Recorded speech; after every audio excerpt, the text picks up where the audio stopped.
À l'âge de 6 ans, je devrais être inscrit au CI.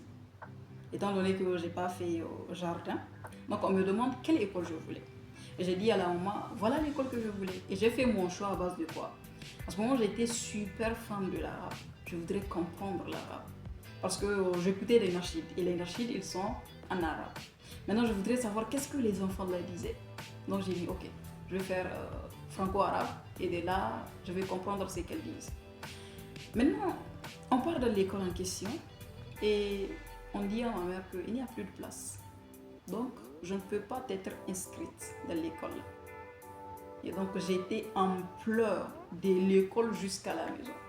Ma mère m'a même payé des choses pour me consoler, mais non. Je lui ai dit, si je n'ai pas à l'école là, moi je n'irai pas à l'école. Et devinez quoi? L'année là, j'étais restée à la maison. Donc 6 ans, 7 ans. Pendant que mes camarades partaient à l'école là, moi j'étais à la maison. Maintenant, la prochaine année, ma mère, sans mon accord, elle est partie m'inscrire dans une école où on fait que le français. Étant donné que c'était sans mon accord, j'ai dit ok, je vais donc faire ce que je veux, you know.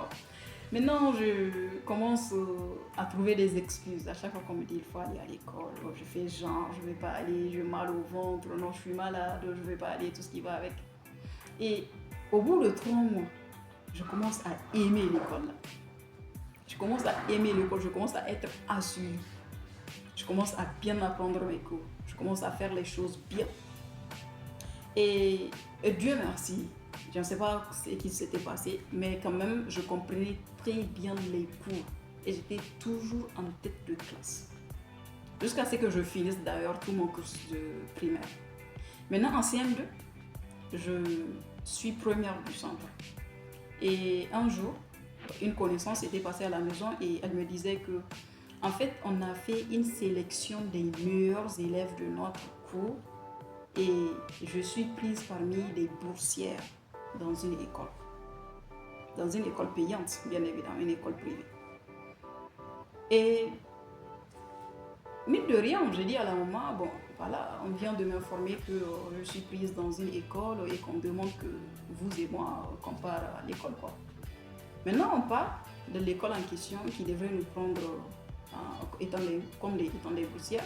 On a discuté avec la maman et tous les autres parents d'élèves. Et puis on m'a pris. Vous voyez un peu? On m'a pris. Maintenant, moi, dans tout ça, je ne comprenais rien. Je ne comprenais rien. Je ne voyais pas. Je ne comprenais rien. Après, je finis le collège là et j'ai décidé de quitter le collège alors que j'avais la possibilité de continuer avec la bourse au lycée. Et quand j'étais arrivée en troisième, j'ai senti le besoin de quitter l'école là pour une autre école qui me passionnait, qui me fascinait. Et Dieu merci, dans la prochaine école également, j'étais boursière. Et là, c'était une école nationale. Donc, j'étais dans l'école là et j'ai fait mes meilleures années d'études. Genre, si on prend primaire, on prend collège, le lycée a été mes meilleures années d'études. C'était le lycée. Parce que là, disons qu'à l'école primaire et au collège, il y a eu des fois où voilà, je n'étais pas très concentrée sur mes études.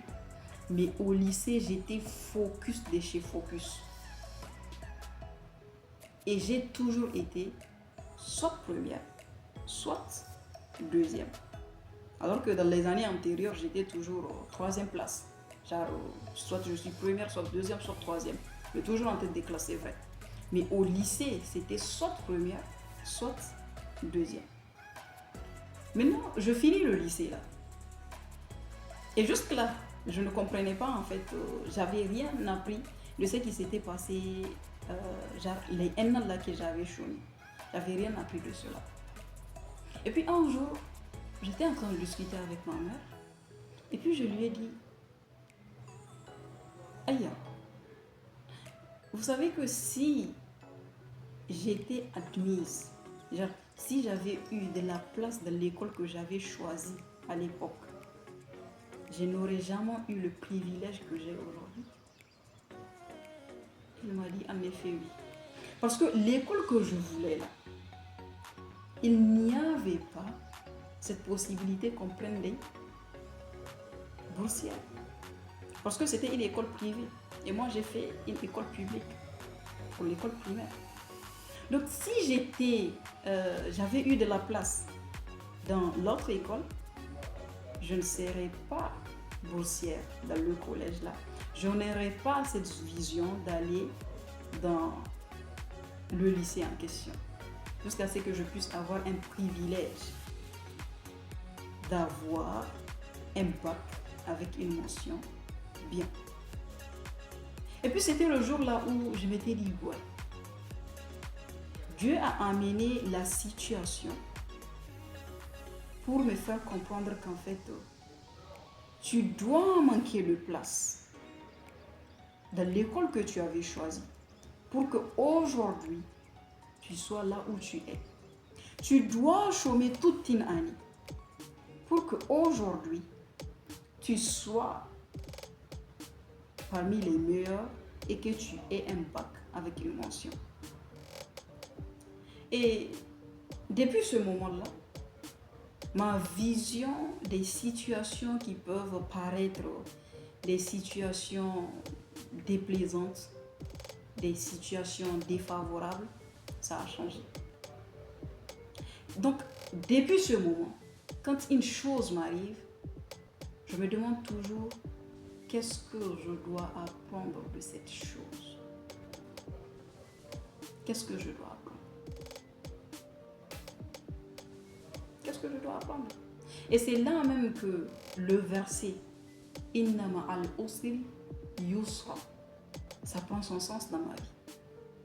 À côté de la difficulté, il y a certes une grande facilité. Donc la difficulté, c'était que je ne trouve pas de place dans l'école là. Mais après quelques années, je trouve une bourse pour étudier dans une école privée que je n'aurais pas eu si j'avais été admise dans l'autre école que j'avais choisie en amont. Donc à côté de la difficulté, il y a la facilité là que Dieu m'a montré. Et je vous promets, Dieu dans tous ses agissements, il est juste. Mais c'est de nous en nous, notre perception des choses. C'est ça qui détermine comment vont se dérouler les choses dans notre vie. Si on a toujours une bonne perception de tout ce qui nous arrive, si on comprend toujours que qu'importe ce qui nous arrive, c'est soit pour nous faire propulser à un autre niveau, soit pour nous faire grandir humainement parlant.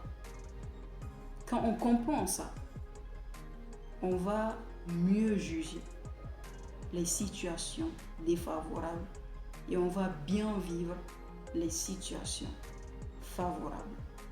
Peut-être, les amis, vous avez quelque chose qui vous dérange dans votre vie. Une situation déplaisante. Je peux vous dire avec conviction que cette situation est là pour vous faire grandir. Et qu'à côté de cette situation déplaisante, défavorable pour vous, il y aura une grande facilité. Mais sachez une chose, tout est énergie. Tout est énergie. Si vous envoyez une énergie positive à l'univers, l'univers va vous renvoyer ça. Et si vous envoyez une énergie négative à l'univers, l'univers va vous renvoyer ça. Soyez des personnes positives. Vibrez la positivité. Et n'oubliez jamais, tout est énergie.